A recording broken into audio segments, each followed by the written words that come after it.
नमः श्री रैनाथ ब्रह्मणे नमः। आज हम बहुत अच्छे जगह पे और बहुत अलौकिक दृश्य के साथ हम लोग उपस्थित हैं, क्योंकि आज ऐसा जगह है, इस जगह में बहुत दूर दूर से लोग आते हैं और सही तरीके से माना जाए तो भगवान वत्स ऋषि के जो सानिध्य में हम लोग आज चर्चा करेंगे। और आज के खास मेहमान हमारे सच्चिदानंद मिश्र जी हैं। तो आइए दर्शक, ज्यादा बात न करते हुए मूल विषय पे आज बात करेंगे।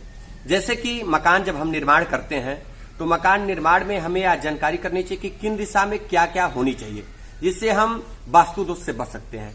काफी हमारे पास फोन आता है कि महाराज जी हम गलत दिशा में यह चीज निर्माण कर लिए हैं, इससे क्या बच सकते हैं, कैसे क्या कर सकते हैं।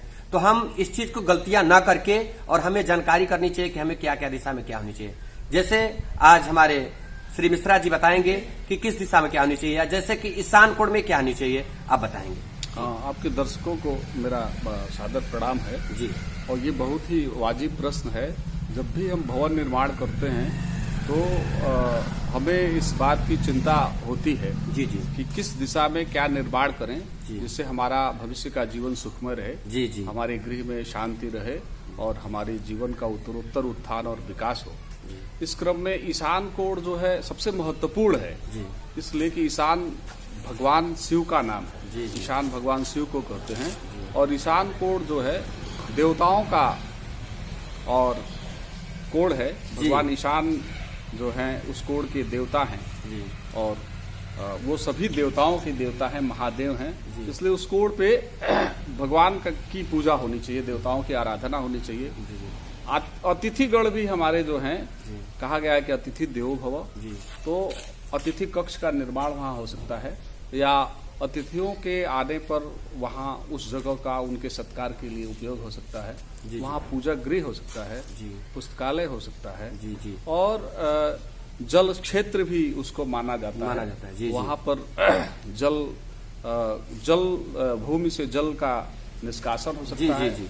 और वहाँ से निर्माण कर सकते हैं। बोरिंग, कूप इत्यादि जी। जल भूमिगत जल संग्रह भी वहाँ किया जा सकता है जी। और वहाँ से जल निष्कासन भी वहाँ से किया जाए तो वो अच्छा होता है। इस बात का ध्यान रखना चाहिए कि वो जमीन वो लो लैंड हो। बाकी जो आपका वास्तु भूमि है उन सारी भूमियों के स्थान पे उसको नीचा होना चाहिए, क्योंकि उधर से उधर ढाल होना, छत भी उसका सबसे नीचा होना चाहिए। जी महाराज जी, देखिए एक मिनट, जैसे कि आपने बताया है कि जिस भूमि पे हम मकान निर्माण कर रहे हैं उस भूमि की जो ऊंचाई क्या होनी चाहिए, थोड़ा सी नीचे होनी चाहिए। लेकिन मेरी भूमि वहां की थोड़ी सी ऊंचाई हो, उसकी क्या निदान होना चाहिए? नहीं, वो यही तो मैं कह रहा हूँ जी कि जो चारों कोण हैं जी जी, एक तो पूरब पश्चिम उत्तर दक्षिण 4 हो गए और 4 कोण जो आग्नेय ईशान वायव्य नैऋत्य होता है जी, उसमें आग्नेय कोण और ईशान सबसे नीचा होना चाहिए। जी जी जी। और आग्नेय ईशान वायव्य नैऋत्य सबसे ऊंचा होना चाहिए जी।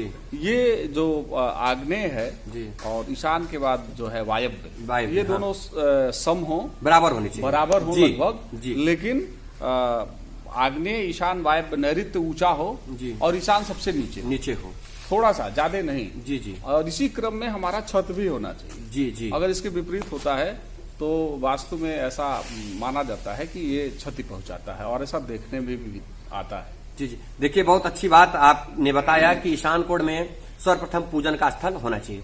काफी वीडियो इस विषय में हम आपके प्रति पहुंचाए हैं, लेकिन यह विषय देखिए कितनी अच्छी विषय है कि बच्चों को पढ़ने के लिए पुस्तकालय का स्थान भी उस स्थान में होना चाहिए, तथा मेरे अतिथि देवो भव बताए हैं, अतिथि भी उसी स्थान में ठहराना चाहिए। किस दिशा में? ईशान कोण में। बहुत अच्छी जानकारी आपके द्वारा प्राप्त हुई और आज का विषय बहुत ही अच्छा होने वाला है, क्योंकि हम जब मकान निर्माण करते हैं तो संशय संदेह में पड़े रहते हैं। इस संदेह को आज के द्वारा आज आपसे समाप्त करने के लिए इस वीडियो को हम लोग बनाए हैं। बहुत बहुत धन्यवाद। फिर मिलेंगे किसी नए विषय के साथ, नई बातों के साथ। जय श्री सीताराम। जय श्री सीताराम।